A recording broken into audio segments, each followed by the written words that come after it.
Hi everyone, I'm Adi. Welcome back to the chess climb. This is the chess opening series, and in this video I'll be talking about a very dubious weapon against fried liver attack players. So I'll be going through the Traxler Counter-Attack. So you're able to get this opening if white start with e4 best by text, so you guarantee that a lot of people are going to be going for the e4 setup. So you're going to mimic what you're doing, e4, as well, controlling the square. So they're going to play knight f3, you're going to play knight c6, and after bishop c4 you're going to play knight f6, not being scared of knight g5. And knight g5 already is the fried liver attack, and in this position there are solid responses for black, but that will be discussed in depth later. There's d5 as well. So but we'll be talking about bishop c5, and after bishop c5 we are in the Traxler counter-attack. So if you notice something, the pawn on f7 is undefended and white can immediately capture. But yes, let them capture it. And in this position white can capture with knight f7, threatening to win our rook or our queen, or they can capture with the bishop. So in this position, what do you think is the best move for white? Yes, bishop takes f7 check is the best move for white, but I'll tell you that in this position 2 million games in the Lee chess database shows that white is going to take with the knight, because obviously you want to win the queen or the rook in this position, and knight f7 is a mistake. I mean, not an huge mistake, but it gives black the opportunity to immediately seize the initiative in this position. And we're going to leave our rook and queen hanging. We're going to play bishop f2 check, and after bishop f2, this is where the fun part begins. There's different options for white. White can decide to take the bishop or sidestep the king. So we're going to look into taking the bishop. Obviously, who doesn't want to take a free bishop? So they're going to take on after king f2.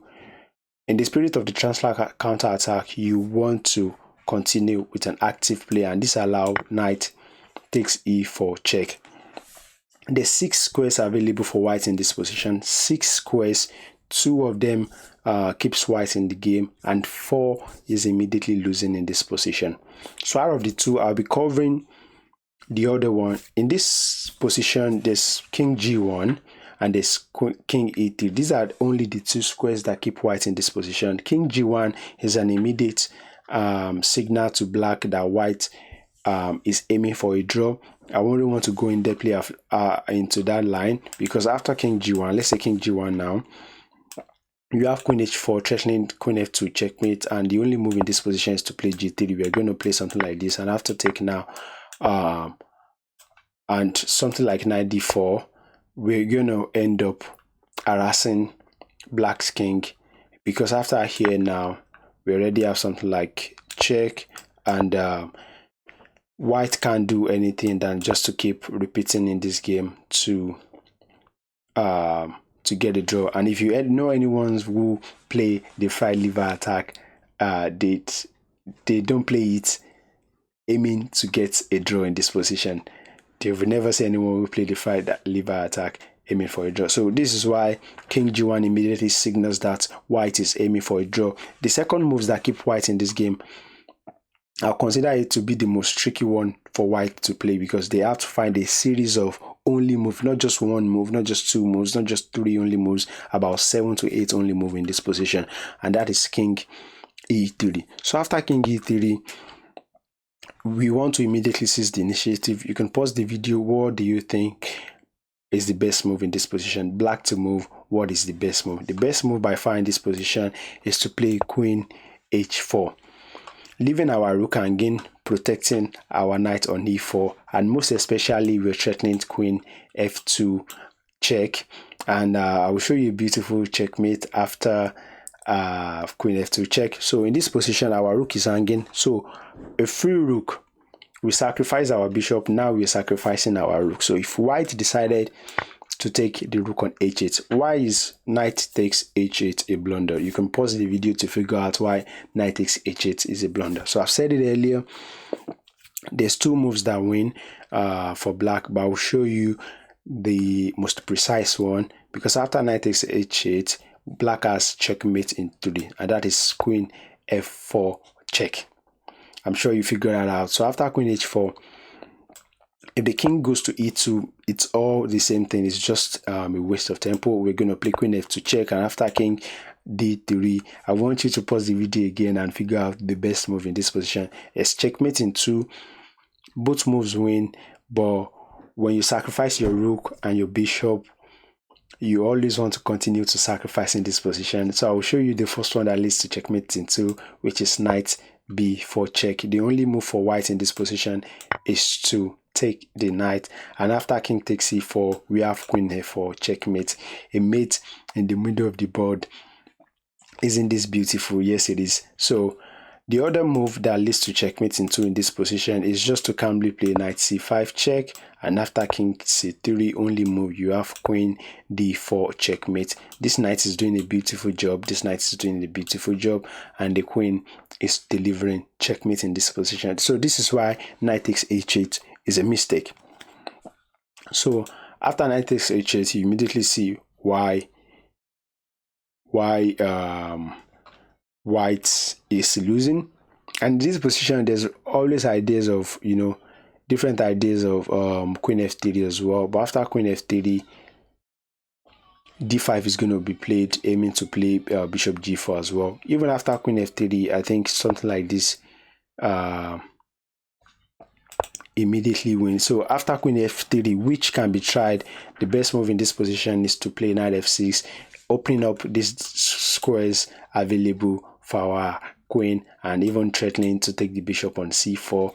And in this position, even after knight f6, something like d5 wins as well, but knight f6 looks more logical. And same thing again, if now the f2 squares have been protected, the f4 square have been protected, white can decide to take the free rook on h8. But once again, you can pause the video and figure out why this is losing for white in this position. So the reason why it's losing is because of knight d4 threatening to capture the queen. So there's different options for white in this position. They can decide to retreat their queen to d1, and after king d1, we immediately have something like d5 as well, or even queen e4 check. And you could obviously tell that is so after here already there's check, and you could tell that the only move, well, that's not the only move as well. And after this, we could just calmly play d5, and if take, we're going to take, and this move is being threatened now, and we will be winning. So that is why I consider queen d1 to be immediately. I mean, I could show you what the computer evaluation says in this position. After knight d4, the best move is to play bishop f7 check, and after king e7, the queen is still going to be lost. So queen d1, again, d5 is immediately winning, queen f4 is immediately winning as well. So in this position, white can decide to save the queen by going queen f1, and after queen f1, just in most of this variation, d5 is a very strong move. You play d5, absolute great move in this position. And after d5, obviously the bishop can't take because of this check, and after this now it's just very straightforward to see that this is going to be checkmate as soon as possible. There's ideas of coming back with the knight. There's ideas of even doing something like this as well. And after this check, maybe we could try something like this, because obviously we have a discovered attack in bishop e6, and what do you expect white to do in this position. And after this now is checkmate in 8, just like the computer says. It's just going to be checkmate in this position as well. So I don't want to go in depthly into it because I don't want to make these videos longer than it should. So after queen f1, already you see white knight d4 is winning. I'll be providing the lead study PGN, and you can analyze deeply on your own as well. So after knight f6, we play something like this. d4 is absolutely played, and in this position, after d5, the best way for white to slightly stay in the game is -7 already for black, is to play this, and after c6 they have to leave the bishop hanging and try and develop the bishop. But if you're already having to leave your bishop hanging when we are down a rook and bishop, you should know that this is a complete massacre for black in this position. So after d5 now, so this is why this is why queen f3 cannot be played in this position. Just for anyone playing from the white side, after queen h4, I think the best move to play is g3, and we're going to play this. And if they take now, we have queen d4 check, and in this position king f3 is the only move. If king e2 is played, you already figure out why this is losing. We take, and we win back the knight, and already we've recovered back our material, and you should know that black should be winning in this position. So this is just briefly how king e3 is the other moves that keeps white in the game, but it's extremely dangerous. I would say it's extremely dangerous. After king e3, queen h4, just to show you one more time, the best move in this position is to play g3, and again we are going to take, just like I've showed you, we are going to take the rook on h8 is not hanging. Also, after taking on g3, the rook on h8 is not hanging, because we're going to play something like this check, and you could see this is already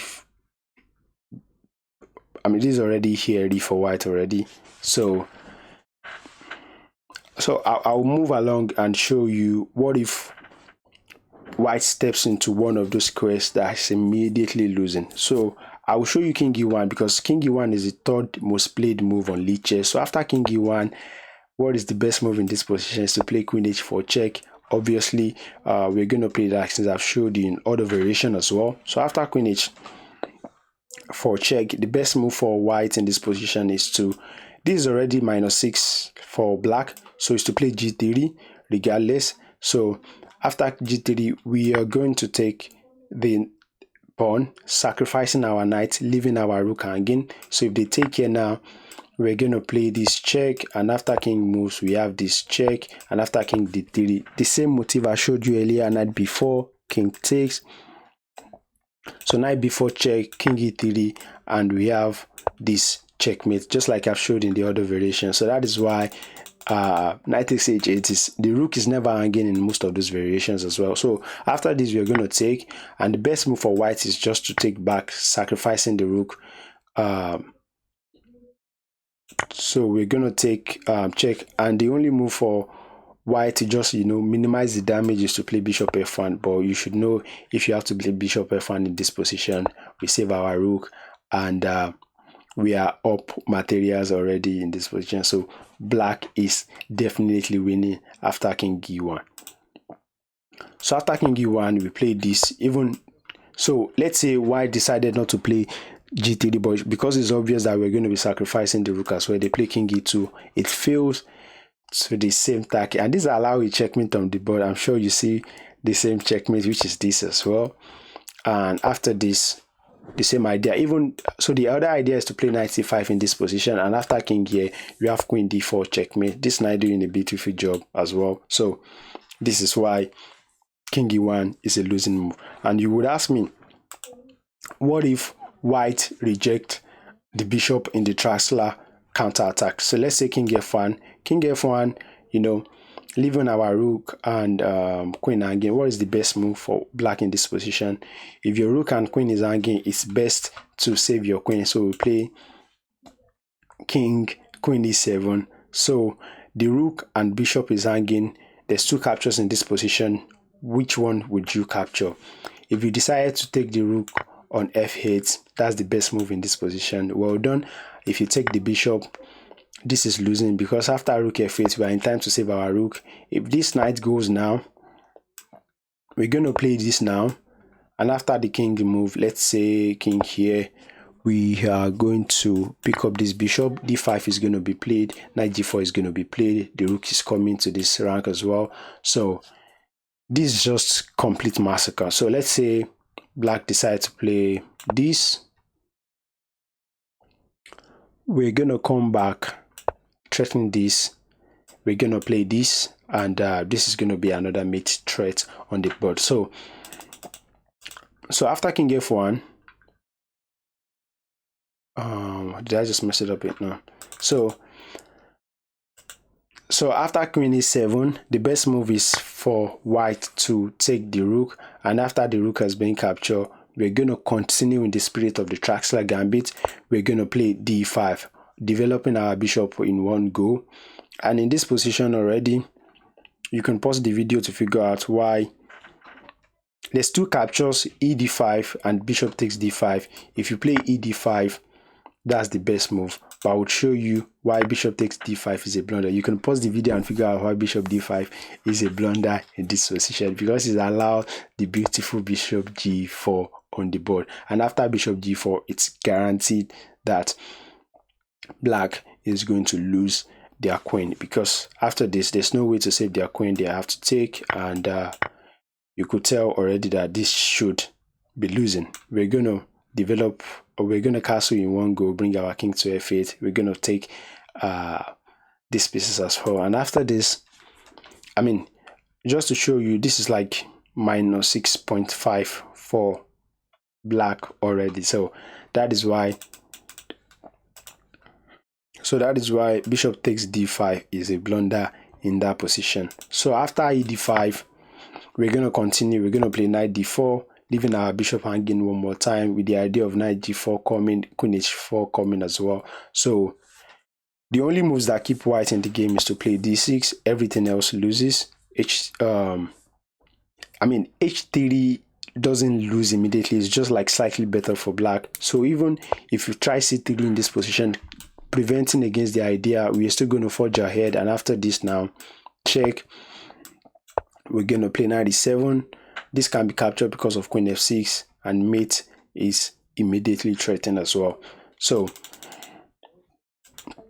knight d4, we continue in the spirit of the game immediately with knight d4.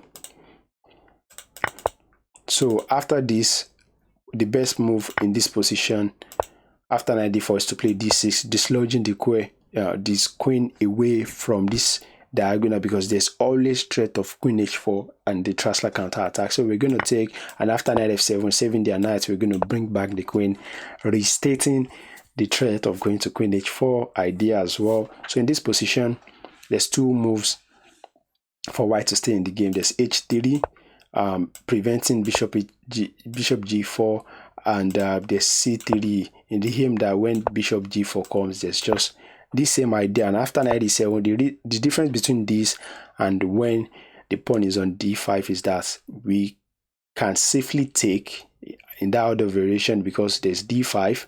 We can safely take in the other variation because there's d5, or even go to queen f6 immediately. So that is the difference in that move order. And after queen e7,